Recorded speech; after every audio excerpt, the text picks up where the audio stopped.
Hello, it's Scott Manley here, and today we are returning to the Outer Wilds, the Pocket Solar System, this indie student project that managed to win the IGF awards at GDC this year. It came from, everyone felt that it came from nowhere, but obviously, you know, I'd shown this game on my channel a couple of years ago and thought it had disappeared. It's this little Unity-based student project where, hey, you fly around a spaceship. You fly around in a spaceship and there's a tiny solar system. So you gotta start out, you gotta explore your little home world called, what's it called? Brittle Hollow? I forget. You have all these people who all have 4 eyes. They are the alien races. A lot of nice little Unity assets here. There's some cool stuff you can do. If you push down, you can actually use your telescope or your sensor scope to look at things. Different frequency ranges give different sounds, and the reason that says danger spoilers ahead is that planet was available in the original alpha demo that was released, but when they started working on this to turn it into a proper release, they wanted to port the game to Unity 5, and I guess they encountered all sorts of problems with mesh colliders not working correctly and things like that. But yeah, they have it running in Unity 5 now, and they have launched a Kickstarter. Yay! Or not a Kickstarter. It's not a Kickstarter. No. It is a crowdfunding campaign on a site called Fig.co. Now, Fig.co sets itself apart from other crowdfunding websites in that if you are an actual qualified investor, that is, you have money to throw at projects and you satisfy the SEC's requirements for trade for being an investor, then you can actually put money in and become what's called an equity investor. That basically means that you put in thousands of dollars, and when the game is released, you get a portion of the profits. So, you know, this is of course a new thing which has only really just become possible due to changes in funding rules that the SEC did respond to crowdfunding websites. So yeah, I would have put in if I had been a qualified investor, but I'm not quite a qualified investor, so I'll just have to wait until the next project that I so strongly believe that I want to put thousands of dollars into, because, well, I don't really have thousands of dollars sitting around. But all the same, it would be nice to have that option for investing instead of things like stocks in companies that I barely know. I'm just training in 0G here. I'm flying everything here using the gamepad, and it feels that everything's been a little tightened up, maybe. Or perhaps I have just been a little messed up, a little better, a little more talented. There we go. Let's get this up. Up. Come on, repair. Thank you. Repair this node. This is what you have to practice for repairing your spaceship in 0G. Should you crash it into a planet or something, because it's entirely possible. They have this little solar system where the scale is minuscule. I mean, the planets are tens of kilometers across, if that. The solar system itself, I think, is maybe 30, 40 kilometers. I don't know, it's really tiny, but you can run around everywhere. And using your jetpack, you can pretty much get it anywhere that you might need to. Of course, right now, I can't really get off of this planet because I don't have the launch codes for my spaceship, so I'm should be headed over to the observatory to discover this.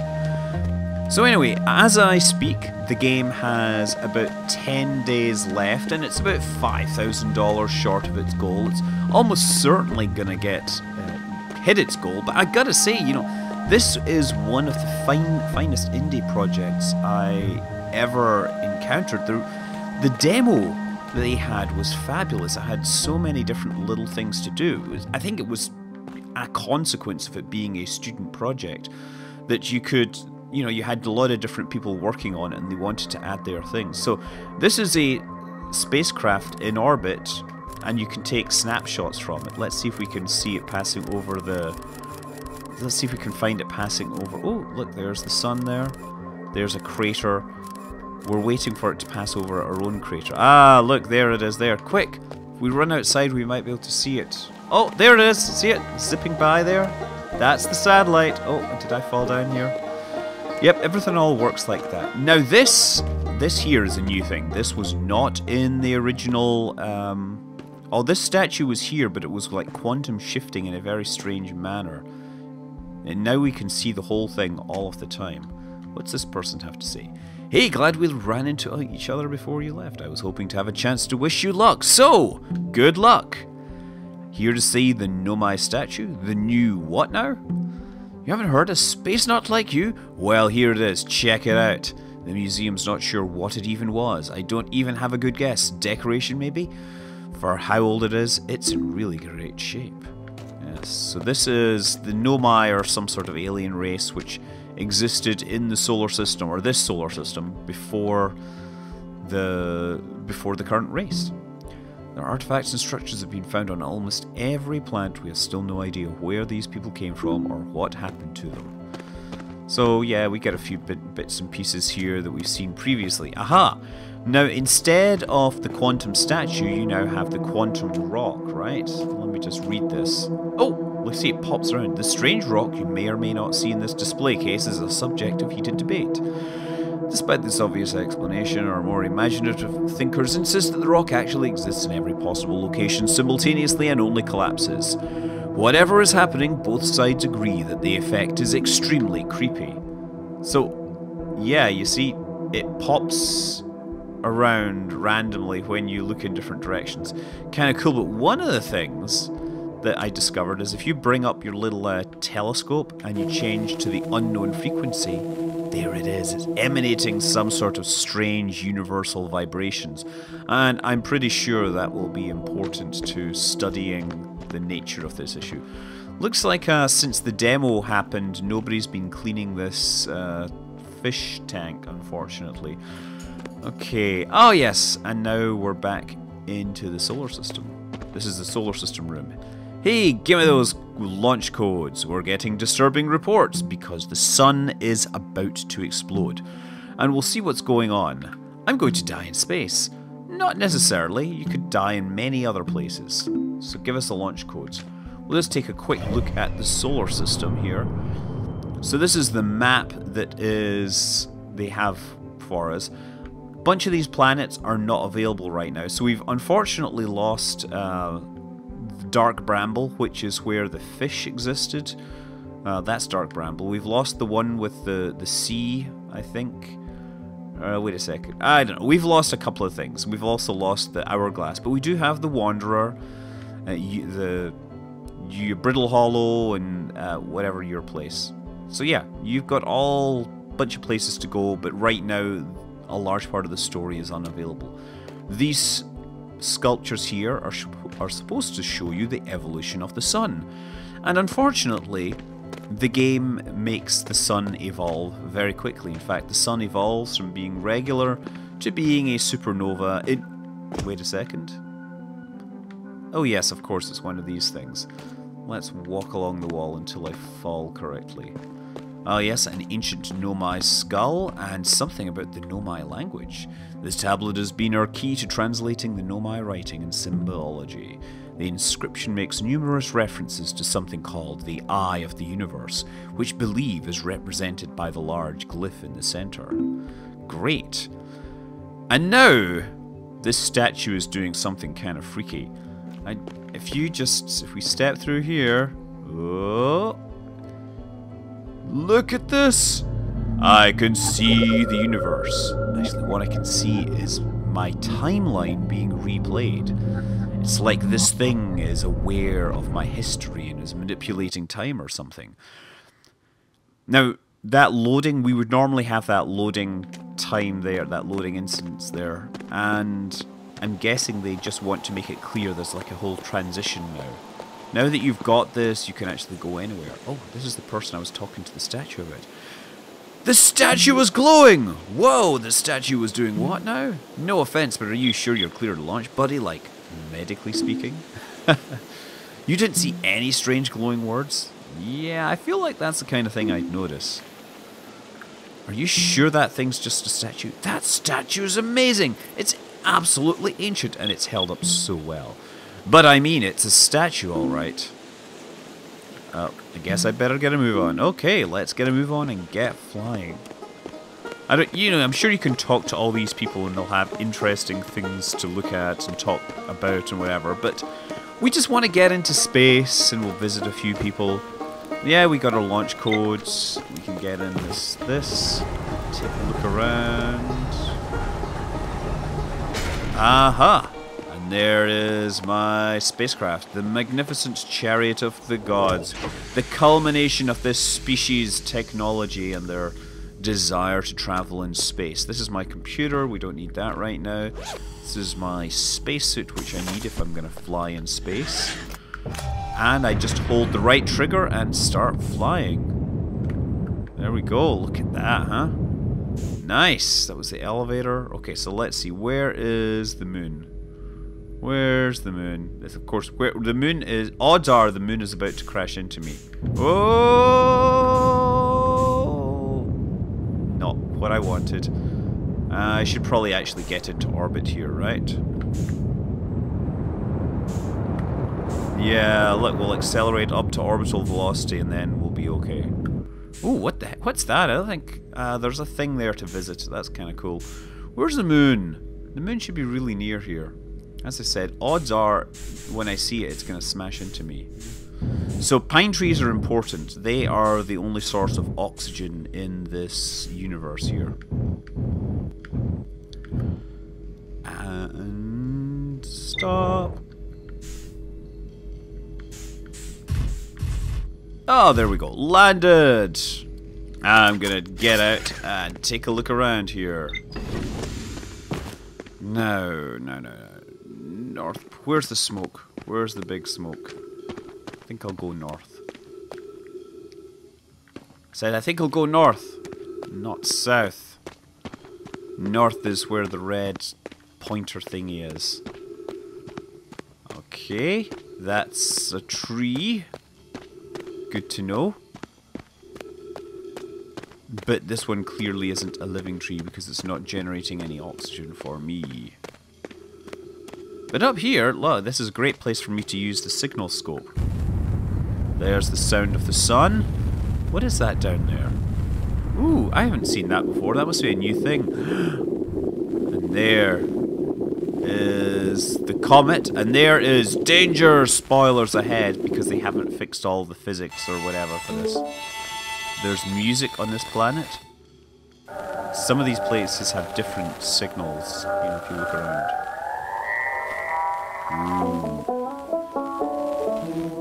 Unknown frequency. Pretty cool, huh? There's a lot to see here. But that sun, unfortunately, is not good. Okay. My ship's in that direction. I'm going to go this way because my friend is on the side that is facing the planet.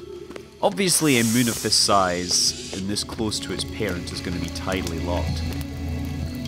Hello! It's not often you get visitors. Where's that music coming from?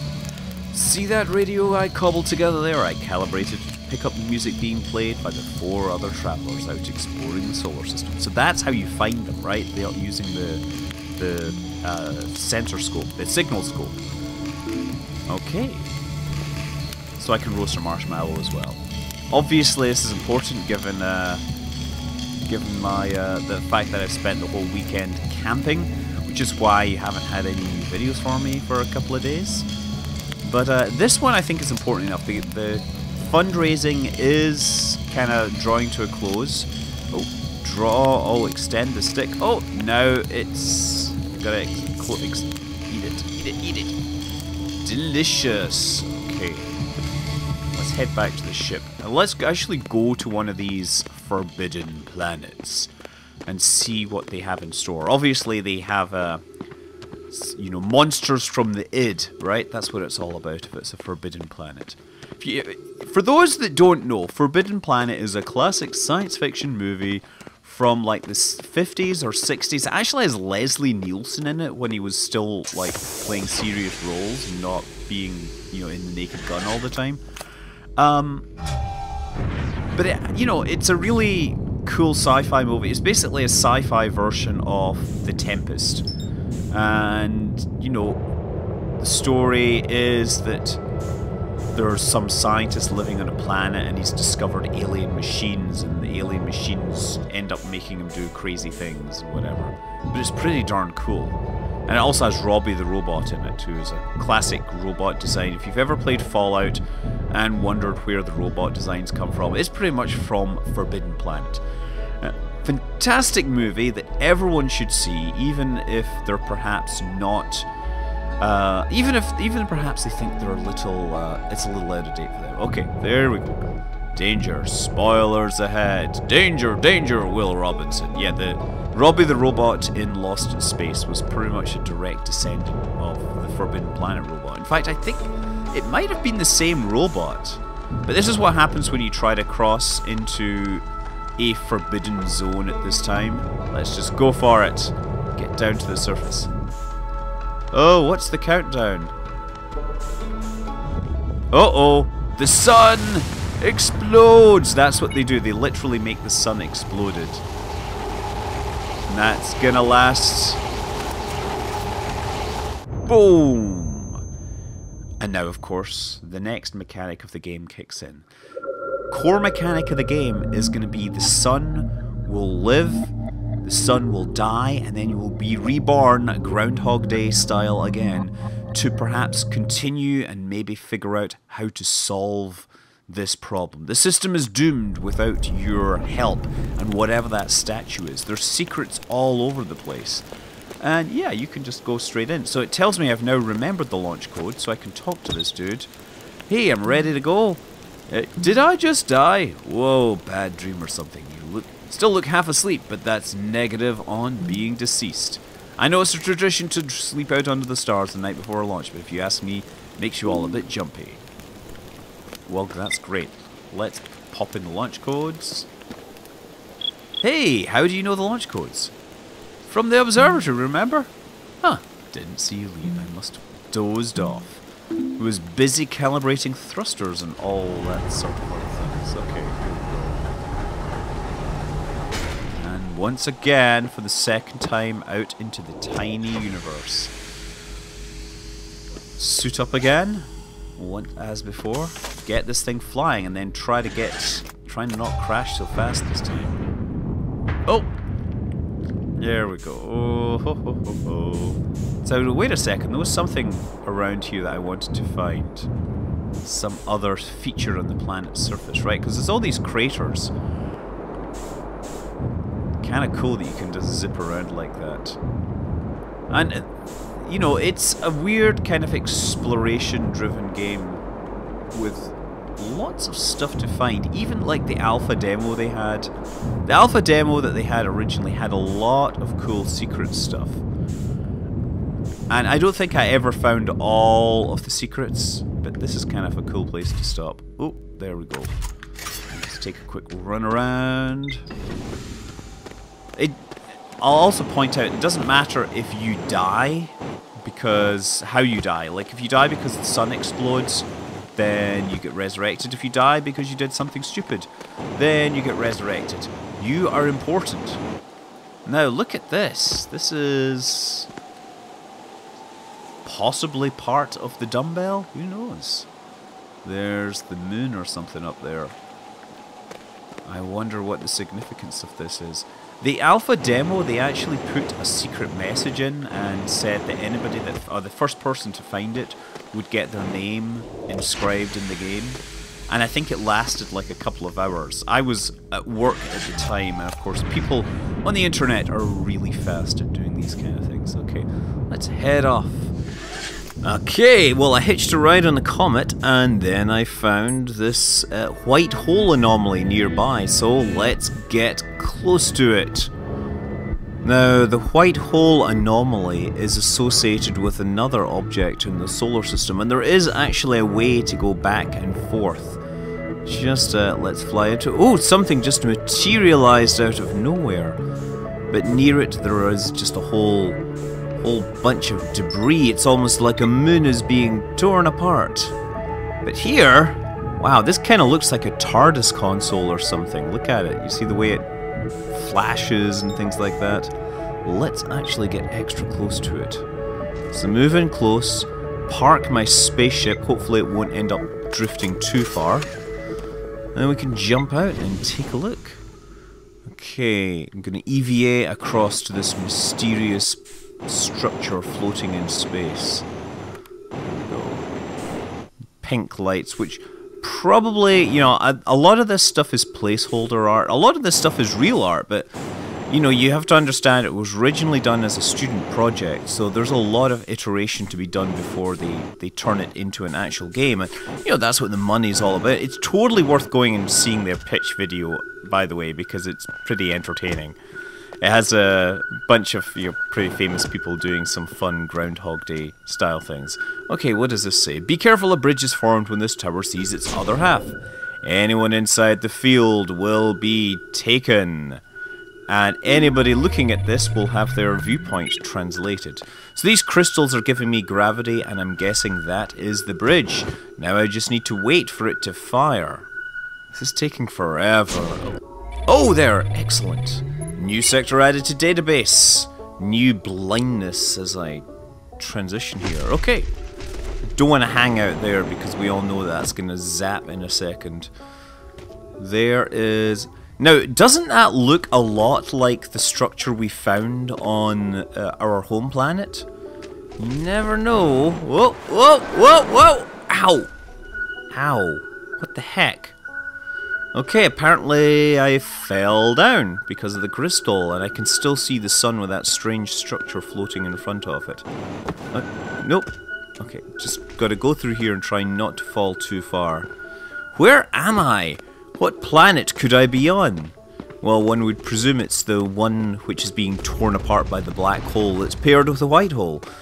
And that the bridge fell through early on. Look, I can't remember what this one is called, but this planet is not long for the world. Look, there's the surface here. Whoa, oh, no, no, no, don't slide through. Oh, wow, look, there's a whole section falling away into the hole. And it's going to fall down. Look, down to the core. And then it evaporates, and I'm going to follow it through to the other side. Because, of course, that's where my spaceship is. Yes! Once again, I'm back to where I was. Of course, if I had died, I would have just reset the whole game. You know, it's just really hard to describe how cool this game is. You get the alpha. There's actually 2 alphas floating around. The other original alpha has more content, but this is polished in a lot of ways that the other one isn't. You can back it by going to fig.co and, you know, put $20 down on it or whatever. It is a magnificent game. I just really I just wish it every success. It's just full of creativity, and it's full of this tiny little solar system. And I don't care the scales are crazy because it is a game which is packing just an amazing amount of content into a rather small amount of space. So yes, the game is Outer Wilds. You can back it on fig.co. I'm Scott Manley. Fly safe.